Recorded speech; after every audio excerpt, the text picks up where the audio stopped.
Hey everyone, I'm Tina, a 28-year-old woman, and I wanted to open up about a recent chapter in my life that brought some closure to a difficult situation involving my husband and in-laws.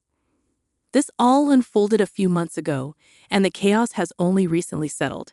I'm still grappling with the emotional aftermath, and I believe sharing my story might offer some relief. Flashback to 2 years ago when I made a significant life decision, marrying my then boyfriend Jake. We met through mutual friends and spent 3 blissful years together. Jake appeared to be a fun and caring person, showering me with love. He hailed from a wealthy family, complemented by a high-paying job. Our connection deepened over shared interests, especially our love for travel. As we progressed from casual dating to a serious relationship, my friends applauded him as a great guy, genuinely happy for us. The relationship was smooth sailing. Jake's care knew no bounds. He surprised me with thoughtful gifts, even presenting a new laptop on my college graduation day. Despite his generosity, I hesitated about him covering most expenses. Jake, I'm just a college student. I can't afford to reciprocate in the same way. Let's at least split other expenses, I'd insist. Jake, however, dismissed my concerns, emphasizing his desire to spoil his girlfriend. He argued that many of his friends did the same for their partners. Gradually, I accepted his gestures, but I made efforts to reciprocate within my means. Upon securing a well-paying job after college, I was thrilled to finally return the favor. We transitioned to splitting expenses evenly and contemplated moving in together. "You can move in with me," Jake suggested. "I inherited my house from my grandpa, so you won't have to worry about rent. But let's split other expenses. It wouldn't be fair otherwise." Despite my reservations, Jake reassured me that he wanted to take care of me. However, we agreed to divide other costs more equitably, considering the difference in our incomes. Everything appeared to be going well until I finally had the opportunity to meet Jake's family, who resided in a different state quite far from us. Jake, caught up with work commitments, couldn't join them, so I was left to welcome his parents and sister on my own. Prior to this meeting, Jake warned me about their occasional judgmental nature, offering a vague heads-up without elaborating. He simply advised me to play along and ignore any potentially hurtful comments. Despite my reservations, I approached the situation with optimism. However, any shred of positivity quickly evaporated upon their arrival. When Jake's parents and sister landed, they appeared visibly annoyed, a stark contrast to the warm reception I anticipated. As we gathered for a conversation, it became evident that they held a negative opinion of me. "So you're the woman Jake has been seeing. I didn't expect to find you in this house. Do you even pay rent?" Sandra, Jake's mother, questioned with a disapproving tone. "No, Sandra, I don't pay rent. Jake mentioned that the house is fully paid for, but we split all the bills evenly," I explained, hoping to address any concerns. Sandra dismissed my explanation, asserting, "Just because the house is paid for doesn't mean you can mooch off him. This is his house, not yours. Remember that for the rest of your life."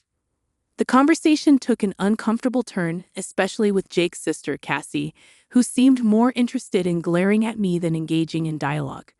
When I attempted to include her by asking about her life, she responded with irritation, mentioning her marriage to a wealthy billionaire back home. Despite my efforts to bridge the gap, she waved me off, and Jake offered no support, seemingly aligning himself with his family's sentiments. Throughout their stay, Dave and Sandra continued to criticize me. They disapproved of my spending on makeup and skincare, insisting I shouldn't indulge in such luxuries when not contributing enough to the household. Their suspicion that I was relying on Jake's finances intensified, fueled by Jake's occasional unfounded remarks against me. For instance, he casually mentioned, Tina was a struggling student, even when it wasn't entirely true.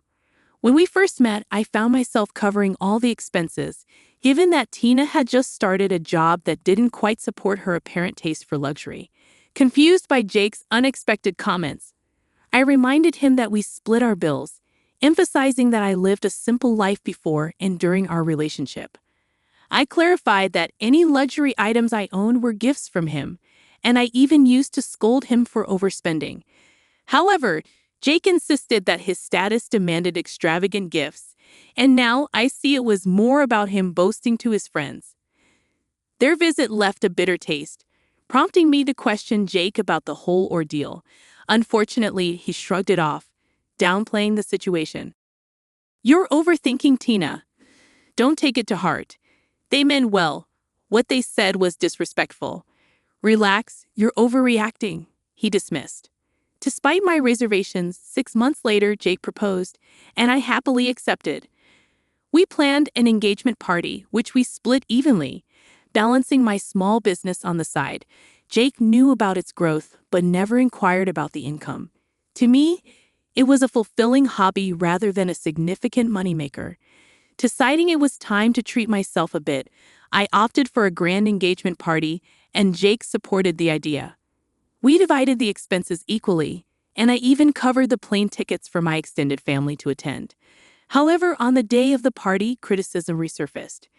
"You shouldn't have splurged so much at this party, Tina. You're draining Jake's account before you're even married. At this rate, you'll end up with a backyard wedding. I thought you were financially irresponsible, but it's worse than I thought," they remarked. I firmly declared to Sandra, "The party was extravagant, but we both agreed to it. I paid my share, and it was your son's idea to include everyone." Tina insisted a lot, and I couldn't say no. "I don't mind spending, but this party cost us a lot," Sandra retorted, accusing me of manipulating Jake into spending money, claiming he just couldn't say no to me.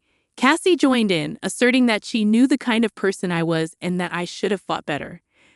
Frustrated, I excused myself and sought a moment of respite on the venue's lawn, only to find Cassie and her husband Jim laughing at my expense. It felt like my engagement party was unraveling, with Jake oblivious to his family's judgments.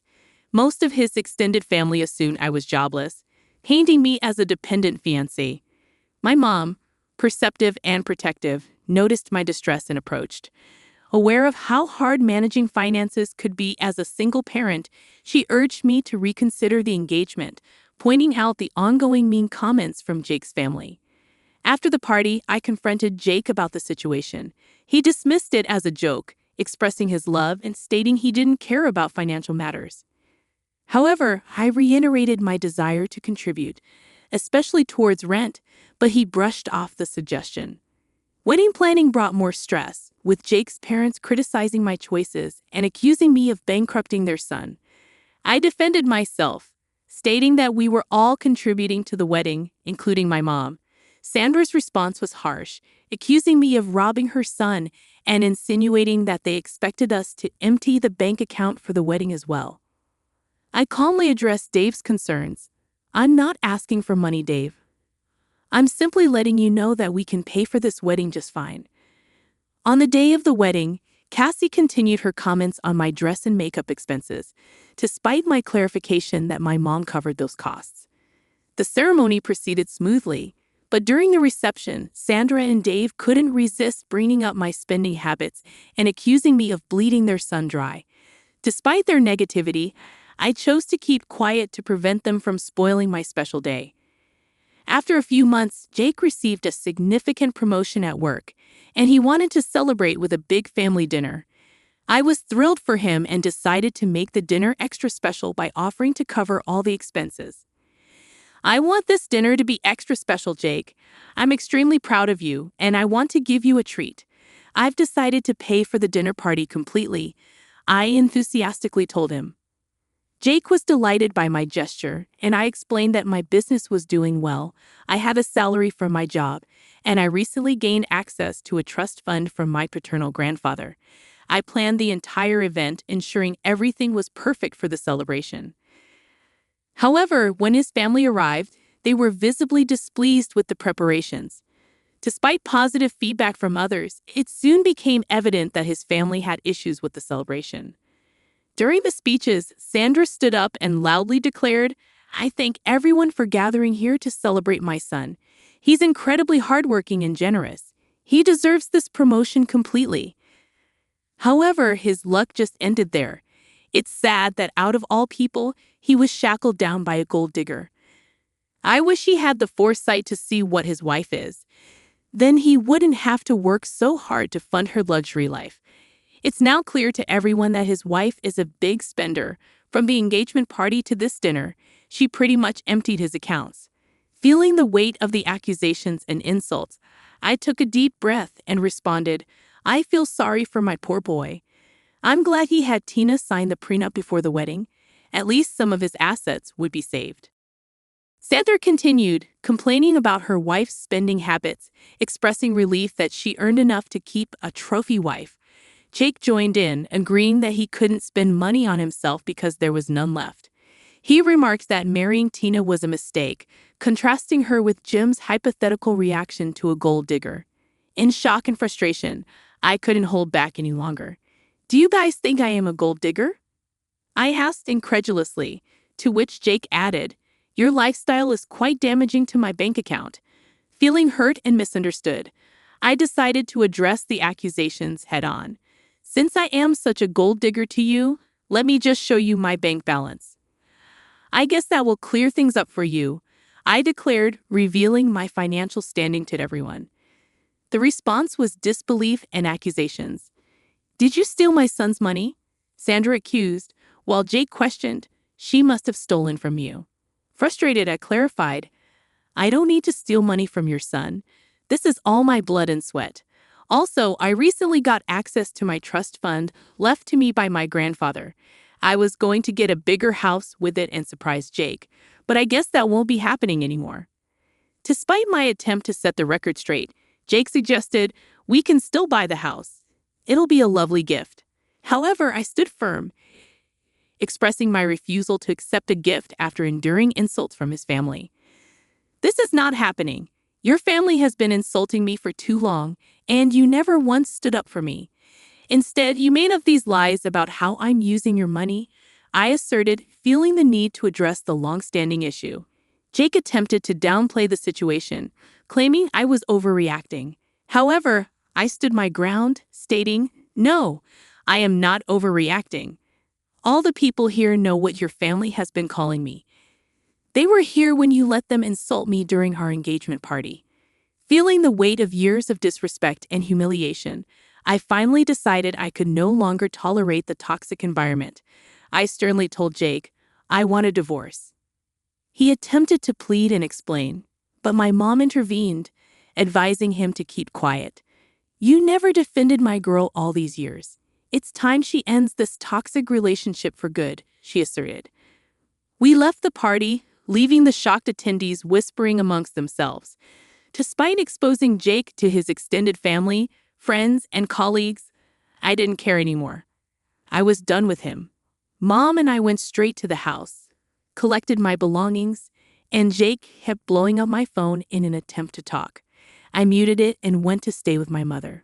The next day, I contacted my cousin, a lawyer, to draw up divorce papers. With a prenuptial agreement in place, the split would be straightforward, and I wouldn't have to give him any money, despite having more than him now. Jake and his family showed up at my mom's place demanding to talk. Mom firmly told them to leave, and Jake kept trying to contact me, sending a range of messages from sobbing apologies to threatening harm. I stored all the recordings, preparing for a potential restraining order. Despite the emotional turmoil, I found strength in my mother's support. Jake even tried to show up at my office, but security was informed beforehand, promptly removing him.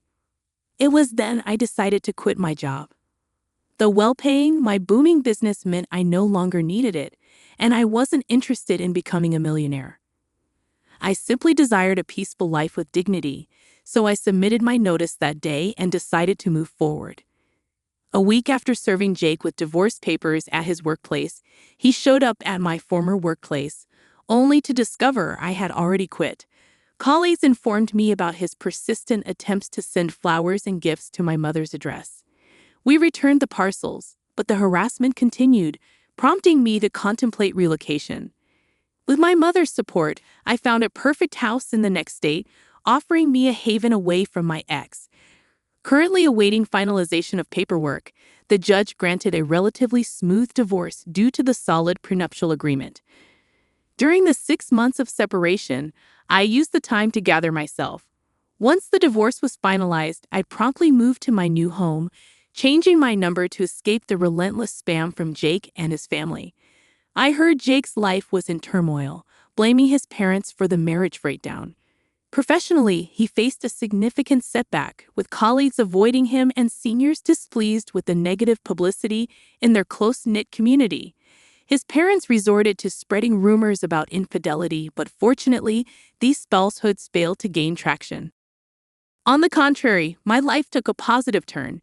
Focused on enhancing my business and relishing newfound freedom, I started going out and even ventured into the dating scene.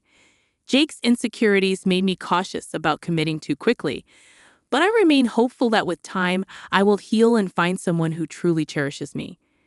While Jake's actions caused me pain, the strength gained from overcoming those challenges has propelled me into a brighter future, full of possibilities and self-discovery.